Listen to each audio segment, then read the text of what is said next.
Friends, ఈరోజు మాది పచ్చి పప్పు కర్రీ. సూపర్ ఉంది. పులుసు, పచ్చి పప్పు పులుసు అనమాట మాది. ఎట్లా అంటే చేసే విధానం, ఫస్ట్ పచ్చి పప్పు కొంచెం తీసుకొని నానబెట్టుకోవాలి. ఒక 10 నిమిషాలు నానబెట్టుకోవాలి. నానబెట్టుకొని పక్కన పెట్టుకొని చింతపండు కొద్దిగంత తీసుకొని కొద్దిసేపు అది కూడా నానాక వాటర్ పోసి నానబెట్టుకొని పులుసు అలా చేసుకొని పక్కన పెట్టుకోవాలి.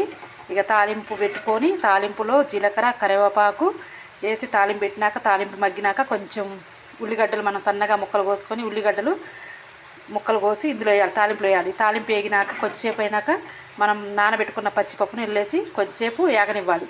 కొద్దిసేపు సన్న మంట మీద యాగనివ్వాలి. యాగనిచ్చినాక తర్వాతకి మనం చింతపండు పులుసు, మనం నానబెట్టుకున్న పులుసు ఉంటుంది అంటే పిసికి ఇందులో పోయాలి. బాగా కలిపి ఇందులో ఈ కూరలో పోయాలన్నమాట. ఈ పచ్చిపప్పులు పోసి ఇక మంచిగా బాగా సన్నమంట మీద కొంచెం వేగినాక, కొంచెం ఉడికినాక ఉప్పు కారం కొద్దిగా అల్లం కొద్దిగా మసాలా వేసుకుంటే సూపర్ ఉంటుందండి. పచ్చిపప్పు కూర, ఉల్లిపాయ పచ్చిపప్పు కూర సూపర్ ఉంటుందండి. చూడండి, మాకు ఏమి ఇష్టం ఈ పచ్చిపప్పు కూర. మీరు కూడా తయారు చేసుకుని తినండి. మేము తింటాం, మీరు తినండి friends. Bye friends. Thank you friends.